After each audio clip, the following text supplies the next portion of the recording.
بسم اللہ الرحمن الرحیم۔ مولا امام جعفر صادق علیہ السلام کے شاگرد ہیں۔ 2 سال امام صادق کی خدمت میں رہے، بہت کچھ ان سے سیکھا۔ 70 سال کی عمر میں کسی نے پوچھا آپ کی عمر کیا ہے؟ فرمانے لگے 2 سال کا ہوں۔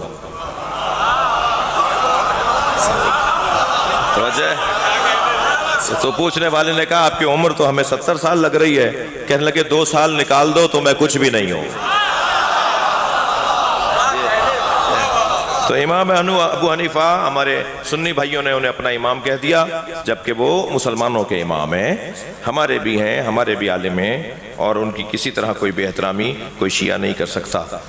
اہل حدیث برادر سے گفتگو و تکرار ہوئی، جس پر اس نے غیر اللہ کی نظر و نیاز کو حرام کہتے ہوئے سورہ نحل کی 115ویں آیت کا حوالہ دیا کہ تم پر صرف مردار اور خون اور سور کا گوشت اور نجس چیز اور اللہ کے سوا کسی اور کے نام کو پکار کے اگر ذبح کیا جائے جانور تو وہ حرام ہے۔ تو اس کو ہم نیاز اور نظر کو ہم کیا کہیں گے؟ پہلی بات تو یہ کہ یہ جو نیاز ہم امام حسین کی بناتے ہیں یہ غیر اللہ کی نیاز نہیں ہے۔ حسین غیر اللہ نہیں ہے،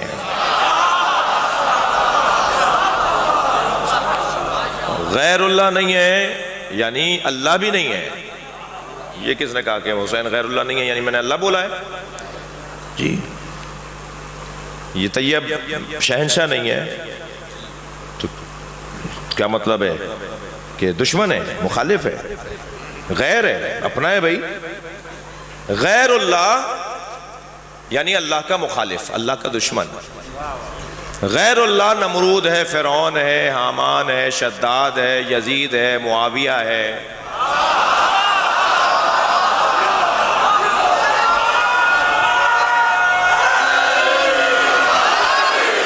لیکن حضرت آدم، حضرت ابراہیم، حضرت موسیٰ، حضرت عیسیٰ، سرکار دو جہاں مولا کائنات، مولا حسین، مولا صادق، مولا مہدی،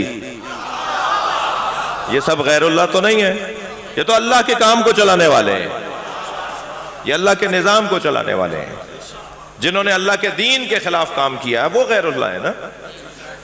تو پہلی بات تو یہ روشن رہے۔ دوسری بات یہ کہ جب امام حسین کی نیاز کے لیے ہم بکرا، دمبا، گائے، بیل ذبح کرتے ہیں تو اسے کربلا کی طرف لٹا کر یا حسین کہہ کر ذبح نہیں کرتے ہیں، اسے قبلے کی طرف لٹاتے ہیں اور چاقو سے ذبح کر کے بسم اللہ کہہ کر اللہ کا نام لے کر ذبح کرتے ہیں۔ یہ ساری کائنات اللہ کا رزق کھا رہی ہے طفیل حسین۔ ویسے ہی ہم بے طفیل حسین، ہم ویسے ہی نیاز کھا رہے ہیں۔ یہ جو نہیں مانتے نا وہ بھی نیاز کھا رہے ہیں۔ جو نیاز کو نہیں مانتے، خفا تو نہیں ہو رہے آپ؟ جو نیاز نظر نہیں مانتے وہ بھی نیاز کھا رہے ہیں۔ یہ جو تنخواہیں مل رہی ہیں یہ نیاز ہے، یہ جو فصلیں اترتی ہیں یہ نیاز کھا رہے ہیں آپ۔ اللہ نے رزق ان کے لیے رکھا ہے، ان کے طفیل ہمیں ملتا ہے۔ یہ واسطہ فیض ہیں، یہ ذریعہ فیض ہیں۔ تھک گئے مولانا؟ میرا آپ سے سوال ہے کہ نبی مکرم کے دور میں 5 اذانیں ہوتی تھی تو اب کیوں نہیں ہوتی؟ آیا مولا علی کے دور میں بھی 3 ہی اذانیں ہوتی تھی اور جو ظہرین اور مغربین ملا کے پڑھتے ہیں اس کے بارے میں جواب دیں۔ پہلی بات تو یہ کہ اذان اعلان ہے اور اس کا مقصد یہ ہوتا ہے کہ نمازیوں کو جمع کیا جائے۔ اذان واجبی نہیں ہے، اذان مستحب ہے، سنت ہے۔ اذان اگر لاؤڈ اسپیکر سے نہ بھی ہو تب بھی ہر نمازی کو اذان اور اقامت کہنا ثواب ہے۔ اذان ایک اعلان ہے، ہم نے اعلان کیا، لوگ جمع ہو گئے، تو کیونکہ ملا کر ظہر پڑھی جا رہی ہے اور عصر کے ساتھ، اس لیے اعلان پر لوگ جمع ہو چکے ہیں تو دوبارہ اذان نہیں کہی جا رہی۔ لیکن اگر کہہ دی جائے تو ثواب ہے۔ یعنی ہماری مسجدوں میں اگر عصر کی نماز کے لیے دوبارہ جب 10 منٹ بعد 15 منٹ کے بعد جب عصر کی نماز شروع کی جائے اور ایک دفعہ اذان اور کہہ دی جائے تو کوئی غلط نہیں ہے بلکہ ثواب ہے۔ تو کہیں اگر ایسا کوئی کرتا ہے تو کرے، ہم بھی ضد پر اترائیں عملی طور پر، اور ہمارے بھائی بھی بعض چیزوں میں ضد پر اترے ہوئے ہیں تو انہیں بھی ضد نہیں کرنی چاہیے بعض چیزوں میں اور ہمیں بھی ضد نہیں کرنی چاہیے بعض چیزوں میں۔ تو ایک تو بات یہ۔ دوسری بات یہ کہ نماز جو ظہرین اور مغربین ہم ملا کر پڑھتے ہیں، نبی مکرم نے ایسے پڑھ کر دکھائی، مولا علی نے ایسے پڑھ کر دکھائی، ائمہ اہل بیت نے ایسے پڑھ کر دکھائی۔ علیحدہ علیحدہ پڑھنے کا بھی صحیح ہے، ثواب ہے، صحیح ہے، اور ملا کے پڑھنا بھی صحیح ہے۔ تو امت کو آسانی میں رکھنے کے لیے سرکار نے فرمایا کہ میں نماز ملا کر پڑھ رہا ہوں، نہ کوئی بارش ہو رہی تھی، نہ کوئی طوفان تھا، نہ کوئی جنگ تھی، نہ کوئی سفر تھا، سرکار مدینہ منورہ میں ہی تھے، نماز ظہر پڑھی، دعا کروا کے فوراً اقامت کہنے لگے۔ صحابہ کرام نے سوال کیا، حضرت فرمایا عصر پڑھو، سب نے پڑھ لی۔ جب عصر پڑھ لی تو حضرت سے پوچھا یا رسول اللہ بھی عصر کا وقت تو نہیں ہوا؟ حضرت نے فرمایا کہ میں نے تمہیں ایسے پڑھ کر دکھائی ہے، جیسے میں پڑھ کر دکھا رہا ہوں ایسے ہی پڑھ لو، اور میں اپنی امت کو آسانی میں رکھنا چاہتا ہوں۔ لہٰذا یہ بات روشن ہے کہ نماز ہم ظہرین اور مغربین پڑھتے ہیں تو وہ نبی کی سنت کے مطابق پڑھتے ہیں۔ سوال ہے کہ نوحے میں اور نوحوں میں بی بی پاک کا نام لیتے ہیں، اور نوحے گلیوں میں اور بازاروں میں پڑھے جاتے ہیں۔ بعض ہمارے بھائی سنی بھائی فرما رہے ہیں کہ ماں بہنوں کے نام تو ہم گلی کوچوں میں نہیں لیتے، تو ہم بیویوں کے نام سڑکوں اور بازاروں میں کیوں لیتے ہیں؟ تو اس کا ایک موٹا سا جواب یہ ہے کہ قرآن مجید میں حضرت مریم کا نام آیا ہے، قرآن مجید میں اور بیویوں کے نام آئے ہیں، تو یہ لاؤڈ اسپیکروں پہ جو ہم پڑھتے ہیں قرآن کی تلاوت، یہ جو آپ سب کے سامنے بی بی مریم کا نام لیتے ہیں، تو بات قاعدے قانون کی تو ایک ہی دفعہ بنتی ہے۔ قاعدے قانون کے مطابق بی بی کا نام مائک پہ لینا، کسی بھی مقدس معصومہ کا نام مائک پہ لینا، اونچی آواز میں لینا، کوئی اور سن رہا ہو، وہ قرآن کے مطابق جائز ہے۔ دیکھنا یہ ہے کہ ہم جن بیویوں کے نام وہاں لیتے ہیں وہ توہین کے لیے لیتے ہیں یا ان کی مظلومیت کو عام کرنے کے لیے لیتے ہیں۔ نیت کا پوچھا جائے گا، نیت پوچھی جائے گی، نیت دیکھی جائے گی۔ یہ نام لینے والے کی نیت یہ ہے کہ کسی طرح بی بی کا نام مظلومیت کے طور پر دہرایا جائے تاکہ لوگ ان کی مظلومیت کی طرف توجہ کریں۔ نام لینا تو قرآن سے ثابت ہے کہ بیویوں کا نام قرآن نے لیا ہے، اور قرآن مائک پہ بھی پڑھا جاتا ہے، قرآن مکہ مدینے میں بھی پڑھا جاتا ہے، نامحرموں کے سامنے بھی، اور بازاروں اور کوچوں میں بھی آوازیں آتی ہیں، تو نام لینا قرآن کی روح سے ثابت ہے۔ سوال ہو رہا ہے کہ خاتون جنت کو فدق کس نے نہیں دیا اور اس کی دلیل کون سی کتاب میں ہے؟ فدق بی بی کو کس نے نہیں دیا؟ ظاہر ہے نبی کی رحلت کے بعد سرکار نے، بی بی نے اپنا مال، اپنا فدق مانگنے کے لیے دربار میں تشریف لے گئیں۔ حضرت خطبہ ارشاد فرمایا تو کہا گیا کہ گواہ لے کر آؤ کہ نبی نے تمہیں دیا ہے۔ بی بی اپنے ساتھ گواہ لے کر آئیں، کہا جی آپ کے گھر کے گواہ ہیں، گھر کے گواہیں قبول نہیں کیے جائیں گے۔ تو بی بی پھر تحریر لے آئیں نبی کی، اور بی بی کی تحریر جو بی بی کے پاس تھی اس کو قبول نہیں کیا گیا۔ ہم نے 40 کتابوں کے حوالے دیے ہیں، اپنے بھائیوں کی 40 کتابیں۔ ڈاکٹر طاہر القادری صاحب نے اعتراض کیا تھا کہ شیعہ جھوٹ بولتے ہیں، ایسا کچھ نہیں ہوا، تو ہم نے انہیں جواب دینے کے لیے ان کی 40 کتابیں کھول کھول کے دکھائیں۔ یہ آپ کی کتاب ہے، صفحہ نمبر دیکھ لیجئے، کہاں سے چھپی ہوئی ہے یہ دیکھ لیجئے۔ 40 کتاب سوشل میڈیا پہ میرا کلپ موجود ہے 34 منٹ کا، وہ آپ لوگ جنہوں نے نہیں دیکھا ہے وہ دیکھ لیں۔ ہم نے اسی مسئلے کے اوپر ڈاکٹر صاحب کو جواب دیا، اور اب وہ 40 کتابوں کے عکس فوٹو، یعنی یہ نہیں ہو کہ ہم نے کوئی تبدیلی کر دی، اس کی عکس لے کر وہ ہم نے کتاب کی شکل میں بھی چھاپ دی ہے اہل علم کو دینے کے لیے کہ بی بی کے ساتھ کیا ہوا۔ میں اس سے زیادہ تفصیل میں نہیں جا رہا۔ سوال کر رہے ہیں کہ ماتم کیوں کیا جاتا ہے اور قرآن میں ماتم کس جگہ لکھا ہوا ہے؟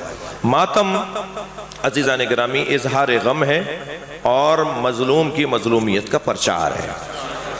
پہلے تو ہمیں سمجھنے کی ضرورت ہے، شیعت کو سمجھنے کی ضرورت ہے۔ شیعت ایک تحریک کا نام ہے مظلوموں کی حمایت میں۔ مظلوم کی حمایت کی تحریک کو شیعت کہا جاتا ہے، اور اس کو 4 چاند لگائے حضرت مختار نے، اور وہ تحریک آج تک چلی آ رہی ہے، اور جب تک چلی آئے گی جب تک کہ مظلوم کے گنبد پر سرخ پرچم لگا ہوا ہے۔ مظلوم کے گنبد پہ سرخ پرچم اس لیے لگا ہوا ہے کہ ابھی اس کا بدلہ نہیں ہوا، جب بدلہ ہو جائے گا تو یہ تحریک خود مظلوم جانے کہ تحریک چلانے والوں کو وہ کیا حکم دیتے ہیں۔ لہٰذا ماتم ایک مظلوم کی حمایت کا اظہار ہے۔ اب ہر وہ کام کہ جو میرے جان کو خطرے میں ڈال دے وہ کام مجھے کرنا جائز نہیں ہے، لہٰذا اس حد تک ماتم جو میری جان کے جانے کا مجھے احساس دلا رہا ہو وہ جائز نہیں ہے۔ لیکن بدن کو سرخ کر لینا، تکلیف پہنچانا، ماتم کرنا، یا ہر وہ انداز اپنانا جس سے میرے بدن کو تکلیف تو پہنچے مگر میری جان نہیں جائے گی، مجھے پتا ہے میں مروں گا نہیں، خودکشی نہیں کر رہا، وہ جائز ہے۔ اب یہ کہاں سے جائز ہے، کیسے جائز ہے؟ تو میں ابھی میڈیکل کالج میں یوم حسین سے خطاب کر رہا تھا، ڈاؤ میڈیکل کالج یونیورسٹی میں، تو وہاں ڈاکٹر حضرات میں آدھے سے زیادہ سنی بچے تھے اور آدھے شیعہ بھی تھے۔ تو ان میں سے ایک سنی جوان نے، بچی تھی، اس نے سوال کیا کہ آپ لوگ ماتم کرتے ہیں، اپنے بدن کو تکلیف پہنچاتے ہیں، تو یہ تو اپنے بدن کو تکلیف پہنچانا جائز نہیں ہے۔ تو میں نے کہا بڑا اچھا کیا کہ آپ نے سوال کر لیا، آپ جو ہمارا سینہ چاک کر کے، پورا کاٹ کے، اندر سے دل نکال کے، اس کو ایک مرتبہ سی کر اور اس کو صحیح کر کے دوبارہ لگا دیتے ہیں، یہ اللہ کا بنایا ہوا بدن ہے، آپ کو کس نے اجازت دی ہے اسے آپ کاٹ رہے ہیں؟ تو جواب آپ کا یہ آئے گا کہ بڑی مصلحت کی خاطر ہم ایسا کر رہے ہیں، ہم جان بچانے کے لیے ایسا کر رہے ہیں، ہم بڑی مصلحت کی خاطر ایسا کر رہے ہیں۔ تو میں نے کہا یہی ہمارا جواب ہے۔ ہم جب اپنے بدن پہ تکلیف پہنچا رہے ہوتے ہیں تو ایک بڑی مصلحت ہمارے ذہن میں ہوتی ہے، اور وہ ہے حسین کی طرف توجہ دلانا۔ اور جب حسین کی طرف ہم توجہ دلا دیتے ہیں تو اس سے بڑی مصلحت اور کیا ہے؟ اور لوگ جب میرے مولا کی طرف توجہ کر لیں گے تو خوبیوں کی طرف توجہ کر لیں گے۔ پھر قرآن مجید سورہ مبارکہ یوسف کی 84 نمبر کی آیت میں حضرت یعقوب کا نوحہ اور ماتم لکھا ہوا ہے، جس میں حضرت یوسف قال یا اسفا علی یوسف وابیضت عیناہ من الحزن فہو قدیم۔ حضرت یوسف اپنے بچے کو یاد کر کے یا اسفا، میرے بھائی ہیں، میں بھی ان کا بڑا احترام کرتا ہوں، مگر میں حفظہ اللہ انہیں دل سے بولوں گا، ہر ایک کو نہیں بولا جاتا، میں انہیں حفظہ اللہ بولوں گا۔ ایک صلوات پڑھے ذرا محمد و آل محمد پر۔ وہ میرے عزیز ہیں، میرے بھائی ہیں، بڑا میں احترام کرتا ہوں ان کا، اور وہ فرما رہے تھے کہ حفظہ اللہ کسی کو بھی بولا جا سکتا ہے، مجھے انہوں نے بولا مگر میں نہیں، میں کسی اور کو حفظہ اللہ نہیں بول سکتا، میں مولانا انجینئر صاحب کو میں حفظہ اللہ بول رہا ہوں۔ تو انہوں نے مجھے جواب دیا ہے، میں ان کا جواب دے رہا ہوں۔ تو میں انہیں حفظہ اللہ کہہ کے، کیونکہ ان کی بڑی خدمات ہیں، بڑا کام کر رہے ہیں اور بہت ہی علمی جو ہے وہ الجھنوں کو دور کر رہے ہیں، علمی گتھیاں سلجھا رہے ہیں، اور ان کا میرے حساب سے اردو سمجھنے والے امت مصطفیٰ پر احسان ہے، ان کا سرکار کی امت کا کے اوپر ان کی مہربانی ہے کہ وہ الجھنوں کو دور کر رہے ہیں۔ تو انہوں نے کہا جی کہانی گھڑ لی مولانا نے کہ یہاں مارتے تھے، یہاں مارتے تھے، یہاں مارتے تھے، میں انہیں حوالے بھیج رہا ہوں انشاءاللہ کہ حضرت یوسف کس طرح اپنے زانوں کو پیٹتے تھے۔ تو یہاں مارنا یا یہاں مارنے میں کیا فرق ہے؟ بدن تو یہ بھی ہے، بدن تو یہ بھی ہے۔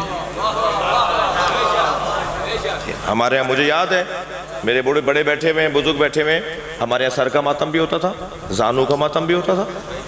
پرانی ویڈیو نکالی، اگر کہیں پرانی نکل آئیں تو بیٹھ کے بھی ایک ماتم ہوتا تھا ہمارے اسی ہندوستان پاکستان میں، اسی خطے میں، یہاں زمین پر بیٹھ کر زانوں پر ہاتھ مارتے تھے۔ یہ اب بھی بعض جگہ پر ہے، طریقے تبدیل ہوئے ہیں، تو بھئی زانوں اور سینہ ایک ہی بدن کا حصہ ہے نا، یہاں حرام ہو جائے یہاں جائز ہو جائے۔ تو یہ تو ماتم قرآن اور اہل بیت کی تعلیمات کی روشنی میں جائز ہے، مگر اتنا نہ ہو کہ جان چلی جائے۔ برادران اہل سنت والجماعت کہتے ہیں کہ صرف انبیاء معصوم ہیں، ان کے علاوہ کوئی بھی معصوم نہیں ہے۔ تو ہم کیا کہتے ہیں؟ ہم کہتے ہیں جی آیہ تطہیر میں اہل بیت کا نام آیا ہے، اور اہل بیت نبی نہیں ہے، اور آیہ تطہیر ان کی عصمت پہ دلیل ہے۔ اس پہ کسی کو کوئی انکار نہیں ہے کہ آیہ تطہیر دلیل عصمت اہل بیت ہے۔ تو پنجتن کے معصوم ہونے پہ تو کسی مسلمان کو کوئی اختلاف نہیں ہے۔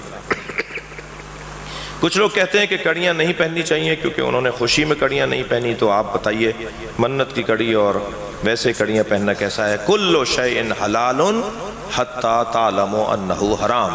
قاعدہ قانون یہ ہے کہ ہر شے حلال ہے مگر یہ کہ اس کے حرام ہونے کی خاص دلیل ہو۔ ہمیں کڑیوں کے حرمت کی کوئی دلیل نہیں مل رہی، ہمیں بندہ ڈالنے کی کوئی حرمت نہیں مل رہی۔ تو ہر شے حلال ہے مگر یہ کہ اس شے کے لیے کوئی حرمت کا حکم آ گیا ہو۔ تو کیونکہ حرمت کا حکم نہیں ہے تو یہ حلال ہے۔ اب حلال پہلے ثابت ہو جائے، جب حلال ہے تو بہت سارے حلال کام آپ بھی کر رہے ہیں، میں بھی کر رہا ہوں، میں نہیں کر رہا وہ کر رہے ہیں، میں کر رہا ہوں وہ نہیں کر رہے، تو حلال کام کوئی بھی کر سکتا ہے اور اسلام نے حلال کام کرنے کی اجازت دی ہے۔ اور اگر وہ حلال کام مجھے کسی توسل سے جوڑ دے، وہ حلال کام مجھے کسی کی یاد میں مبتلا کر دے، اور جس کی یاد میں مبتلا ہو رہا ہوں اس کی یاد میں مبتلا ہونے کا حکم بھی ہو، تو پھر یہ پھر حسن پا جائے گا۔ لہٰذا کڑیوں کو، بندوں کو، مثال کے طور پر حتیٰ کلابے، ایک صاحب کہنے لگے یہ تو ہندوؤں کی چیزیں، میں نے کہا ہو سکتا ہے ہماری ہوں، ہندوؤں نے لے لی ہوں۔ آپ نے کیسے ثابت کر لیا ہندوؤں کی ہیں؟ ہو سکتا ہے ہمارے ہوں، ہم یہاں حاکم رہے ہیں بھائی، بر صغیر میں مسلمانوں کی حکومت تھی نا، ہم زیادہ مضبوط تھے، ہندوؤں سے زیادہ مضبوط تھے، ہو سکتا ہے ہماری چیزیں انہوں نے لی ہوں۔ تو اگر فرض کریں ان کی بھی چیز ہے، تو کیا آپ یہ ڈالتے وقت نیت کرتے ہیں کہ میں ہندوؤں کے مطابق زندگی گزار رہا ہوں؟ آپ کے تو ذہن میں بھی نہیں ہوتا کہ ہندوؤں کی چیز ہے، آپ کی اپنی چیز ہے۔ بہت ساری چیزیں جو آپ نے عیسائیوں سے لی ہوئی ہیں، بہت ساری چیزیں جو آپ نے یہودیوں سے لی ہوئی ہیں، بہت ساری چیزیں جو پنجابیوں نے سندھیوں سے لی ہوئی ہیں، سندھیوں نے پختونوں سے لی ہوئی ہیں، تو کیا مطلب ہے؟ اگر اچھی چیز ہے، صحیح چیز ہے، حلال چیز ہے، تو کہیں سے بھی لی جا سکتی ہے۔ تو یہ کہہ کر یہ فلاں کی چیز ہے، ہاں ان کے مذہب کا حصہ، ان کے مذہب کی ترویج اس سے نہ ہوتی ہو۔ آپ کے کلاوے پہننے سے آپ ہندو تو نہیں ہو جاتے نا جی، آپ کی کڑیاں پہننے سے آپ فلاں تو نہیں ہو جاتے۔ تو یہ میں ان لوگوں کو سمجھا رہا ہوں جو یہی باتیں سمجھیں گے۔ صلوات پڑھیں ذرا محمد و آل محمد پر۔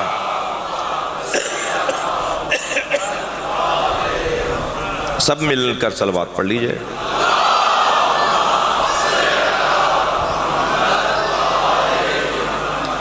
کوئی مجھ سے ناراض تو نہیں ہے؟ کوئی نیت نہیں ہے کسی کو دل آزاری کرنے کی، کسی کو تکلیف دینے کی کوئی نیت نہیں ہے۔ نیت صرف یہ ہے کہ کسی طرح الجھنیں ختم ہوں اور تردد سے نکل کر یقین کا سفر کریں، اور مسلمان آپس میں سنی شیعہ ایک دوسرے کو سنیں۔ یعنی مجھے بہت ساری باتیں اپنے شیعوں کو سمجھانے کی ہیں جو ہمارے یہاں اچھی نہیں ہو رہی، بہت ساری باتیں سنیوں کو سمجھانے کی ہیں جو ان کے اچھی نہیں ہو رہی، مگر ہم ایک دوسرے کو قریب لائیں، سمجھائیں، سنیں ایک دوسرے کو، تو مسئلے ہمارے حل ہو جائیں گے۔ جو آئیڈیل گھرانہ ہے وہ صرف نبی کا گھرانہ ہے، باقی ہم سب موعظے کے محتاج ہیں، ہم سب نصیحتوں کے محتاج ہیں، اور اس آئیڈیل گھرانے کو خراج تحسین پہچانا، خراج تحسین پیش کرنا، ایک اس